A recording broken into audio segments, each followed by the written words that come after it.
Gimana caranya bikin konten kita cepat viral? Aku nggak tahu juga ya, gimana caranya channel ini bisa cepat viral.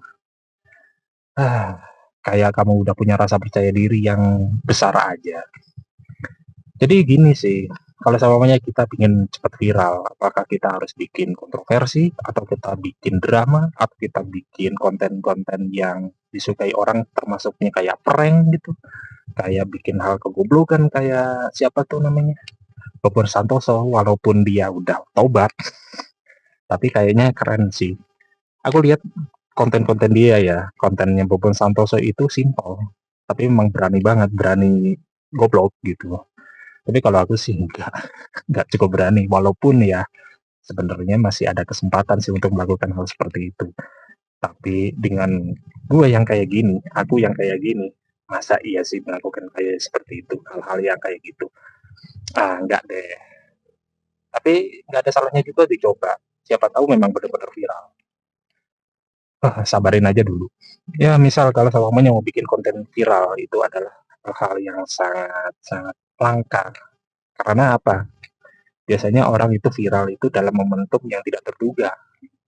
Ketika ngerasa itu film, kontennya itu nggak yakin itu bakal viral, ternyata viral. Mungkin aja memang waktu itu audiensnya tuh lagi banyak mencari konten yang seperti itu. Pernah aku ada konten ya, yang di channel ini, contohnya apa ya, cara pakai vacuum sealer gitu kan. Nah, aku nggak pernah mikir itu bakal jadi rame, dan sekarang udah lebih dari 11.000 penonton, 11.000 view gitu loh. Nah, apakah aku mikir, oh ini bakal rame? Enggak. Waktu itu aku lagi main ke tempat temen, terus lagi mau packing barang ya kan, barang-barang untuk jual. Terus aku ya iseng-iseng aja gitu. Dan ternyata setelah aku upload, entah berapa minggu kemudian jadi rame, dan aku nggak tahu kalau itu bisa jadi rame. Terus aku pelajarin apa yang bikin konten itu jadi rame. Dan ternyata kalau aku lihat dari analisisnya, ternyata itu penontonnya udah lebih dari 50 views, 50% dari total durasinya.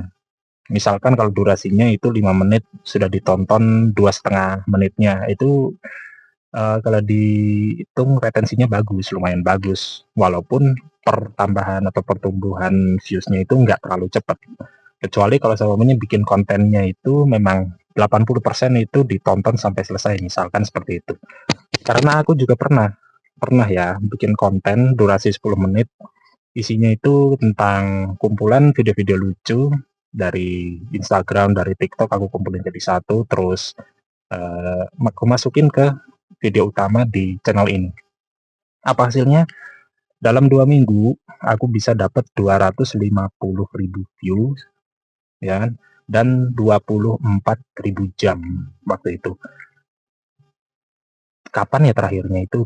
Mungkin akhir-akhir tahun 2022 gitu kalau nggak salah ya kan. Nah, aku mikirnya Desember tahun 2022 atau awal-awal tahun 2023 bisa monet nih gitu kan, mikirnya gitu.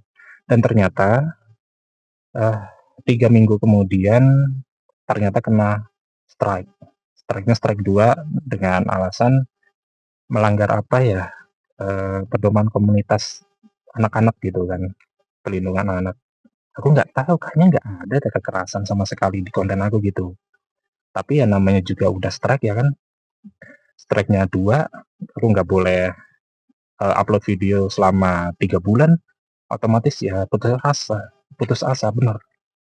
Dan waktu itulah aku jadi berhenti konten sampai ya lebih dari 1 tahun pokoknya, karena sedikit lagi monet ternyata gagal cuma gara-gara kena strike. Ya gitulah.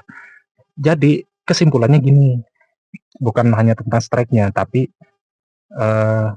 kalau kita bikin konten yang menarik, konten yang bagus, terus penonton itu betah nontonnya, pasti bakal rame. Aku udah bilang berkali-kali ya di konten sebelumnya, kalau konten kita bagus, nggak peduli itu random kayak, nggak peduli itu absurd kayak, kalau penontonnya bisa sampai betah, nonton sampai selesai, pasti bakal rame. Dan itu otomatis algoritma bakal merekomendasiin terus menerus, karena laku. Istilahnya itu konten kita itu laku di pasar YouTube itu ya laku. Begitu. Bukan tentang kita harus, wah ini harus dibuat pengaturan sebaik mungkin agar menunjang retensi penonton gitu kan, biar direkomendasikannya lebih luas, enggak sih. Kalau kamu videonya cuma ditonton beberapa detik aja, walaupun itu durasinya 10 menit, ya kontenmu hancur. Memang benar kalau kita mau cari konten, kalau kita mau bikin konten, memang intinya kita harus buat topik yang menarik untuk ditonton. Kalau misalkan thumbnail kita, ya kan masuk ke beranda penonton gitu kan, diklik enggak, terus kalau dia judul, oh judulnya bakal menarik enggak, ya jadi begitu. Ya aku pelajari itu lama banget, sampai sekarang udah 3 tahun dan ternyata memang formulanya itu belum bisa terrealisasi dengan baik. Sorry ya kalau aku ngomongnya lama-lama jadi ngelantur ya. Jadi begitu. Sebentar, nyala nggak sih? Oh nyala, nyala. Ininya nyala. Oke, balik lagi. Kalau kalau kita bikin konten-konten yang pasaran gitu kan, aduh panas banget. Pasaran seperti niche-nya misalkan mau jadi konten kreator gaming, terus food blogger, atau podcast, kayaknya susah banget ya, karena itu udah banyak banget. Niche kayak gitu tuh udah sangat luas, sangat rapat. Jadi intinya kalau kita mau buat konten yang nggak umum, ya kan, tapi disukai oleh penonton, kayaknya susah deh. Seperti kita mencari ruang kosong di kerumunan, susah cuy. Pasti berhimpitan. Mau cari kita topik yang sesuai dengan passion kita itu susah. Jadi ya memang kita mikirnya harus berpikir terus, putar otak gimana caranya orang itu tertarik pada kita dengan passion kita yang sekarang gitu loh. Ngerti nggak sih? Ya seperti itulah kayaknya.